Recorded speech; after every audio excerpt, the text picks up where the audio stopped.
akomeretsa, amaso yuzuye amarira, umutima wacu uribuka, ariko ntituzibagirwa abawe bazize uko bavutse, amazina yabo tuyatwara mu mitima yacu iminsi yose.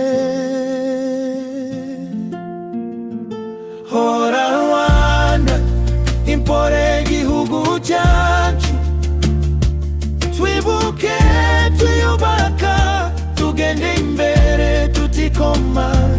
Hora Rwanda, komera mu marira, tuzahora tubibuka.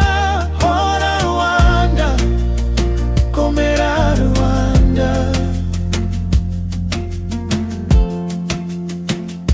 Mu mihanda hari urusaku, ariko hari n'isengesho rituje, abana baseka bahumeka, mu gihugu gikira buhoro buhoro.